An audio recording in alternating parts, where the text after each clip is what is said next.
What is up, everyone? I'm Skratch. Welcome to the channel. This is another Raid Shadow Legends video. Hope you guys are having an amazing Friday and an amazing weekend ahead. Let me know in the comments down below what plans you guys have for the weekend. Doing anything interesting, chillaxing at home? That's what I'll be doing pretty much. And a bit of an off-topic conversation here. I definitely need a good movie to watch, guys, or some awesome series. Let me know in the comments down below if anything good came on your radar recently.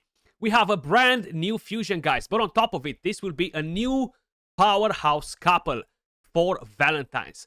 And I do think that this couple has the potential to say goodbye to Marichka and Taras. And don't get me wrong, they won't take them out of the meta. They will just join the party, together with Sifi, with Rotos, and they'll all be having a big party, The champion does look pretty decent, the fusion. Of course, there is a partner next to the fusion. So, as usual, guys, the fusion is not the OP one.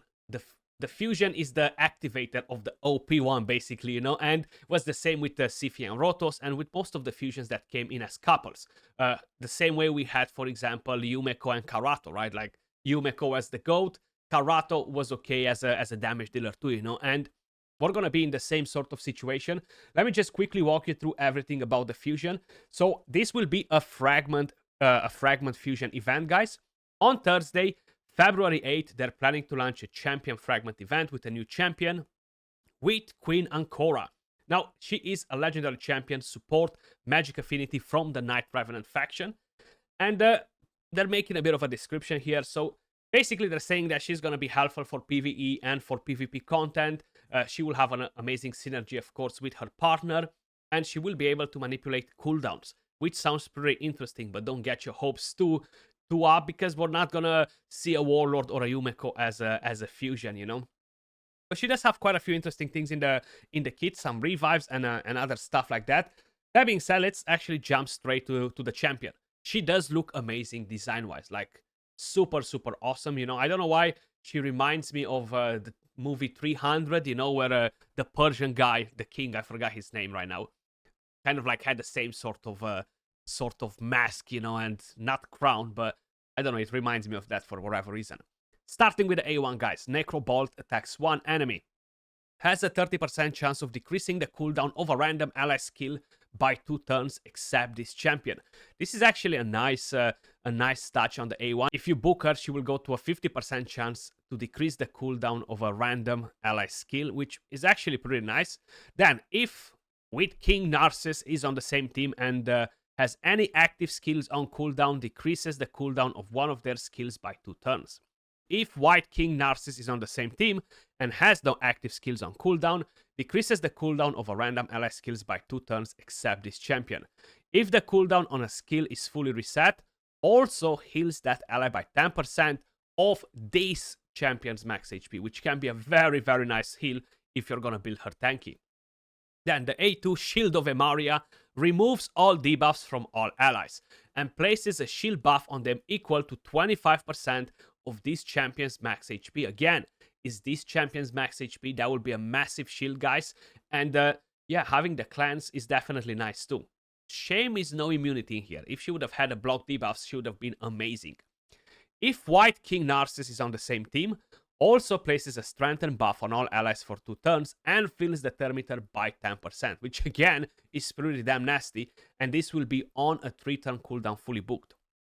Then you have the A3 Rise My Love, revives a dead ally with 50% HP and 75% thermometer, resets the cooldown of the revived ally's skills. So think about Godseeker and Iris revive is basically a bit better than that. So decreasing all the skills is actually super nice, especially in arena. If you're going to be able to do that, it's going to be super solid. Now, if the target is White King Narcissus, revives them with 75% HP and 100% thermometer instead. You see, that's what I'm talking about, man. Like, you haven't even seen the kit of the next champion, and you already know that it sounds pretty crazy, right? It just reminds me of Sifi Rotos. It just reminds me of a powerhouse.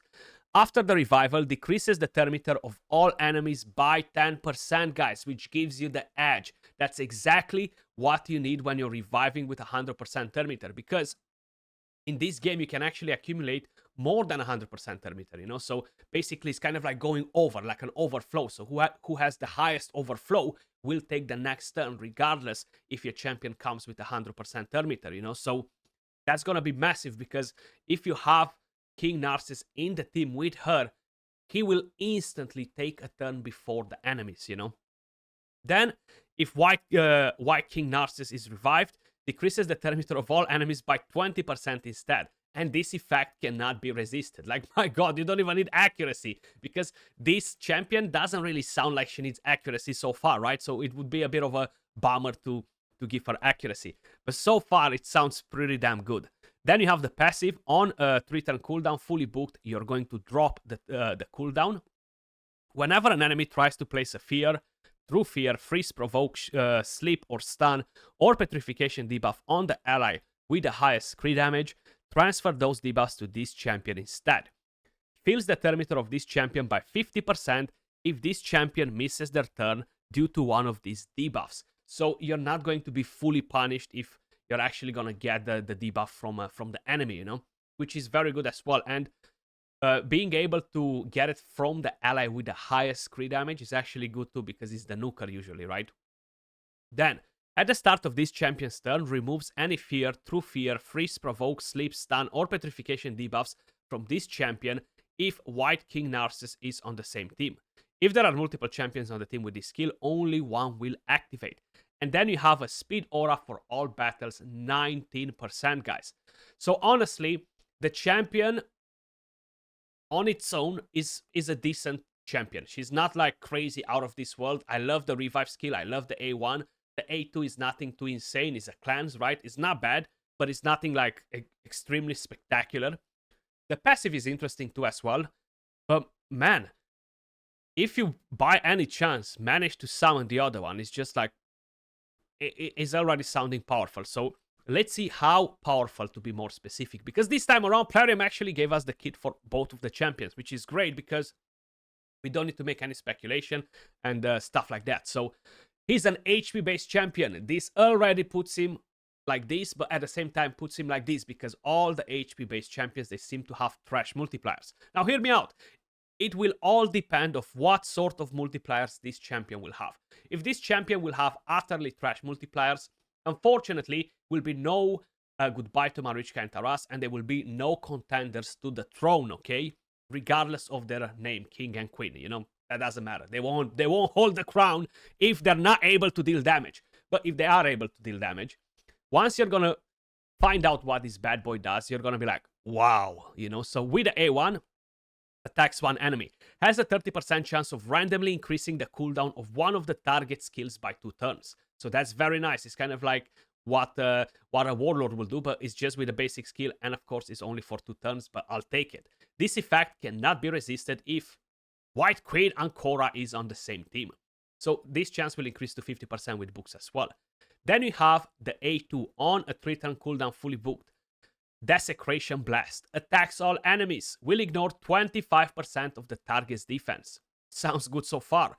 Places an extra hit on targets under shield or strengthen buffs. That sounds even better. Now, if this skill has the multipliers of Magnar, guys, this will be super solid, okay?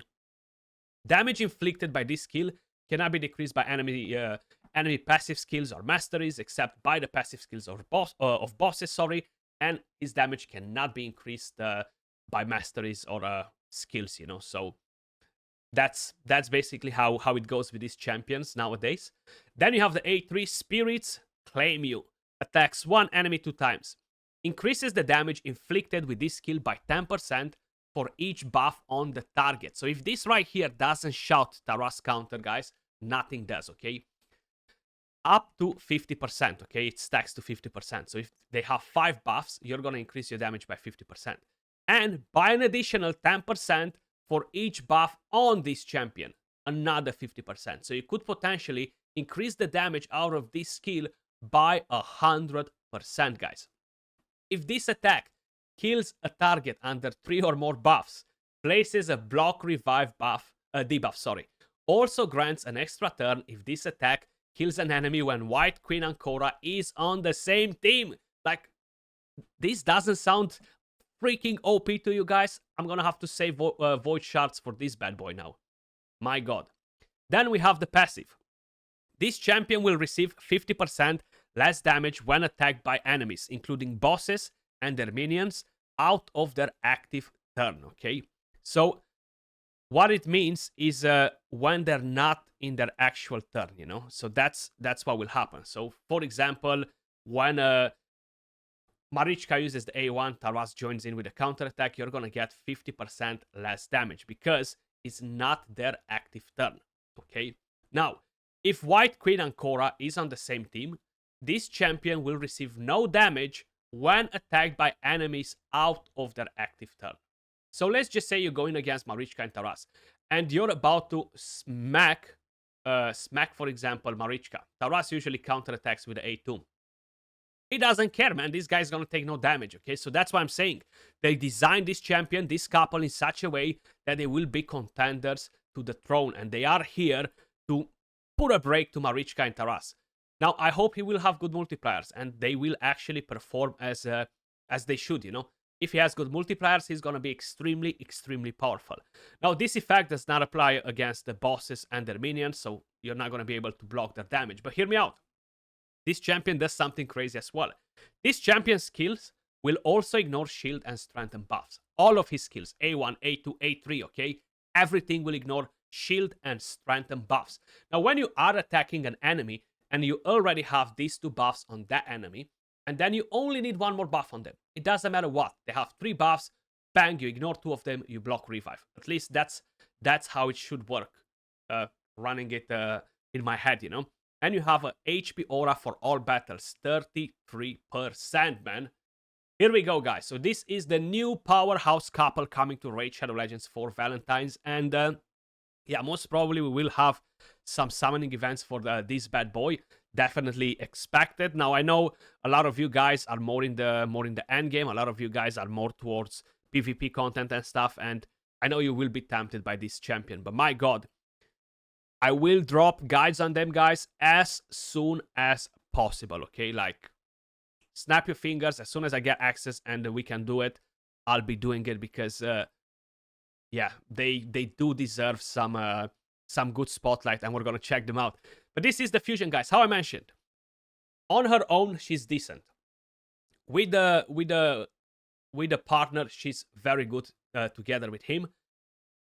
Let me know what you think in the comments down below. Now, I do think that this champion, can be helpful for content in Hydra, can be helpful against some particular bosses, can be helpful against Amias in the Cursed City. So overall, she's not a loss if you're getting the fusion done. You know, I think that she does have some awesome potential. I love the revive, even though it's only on one target.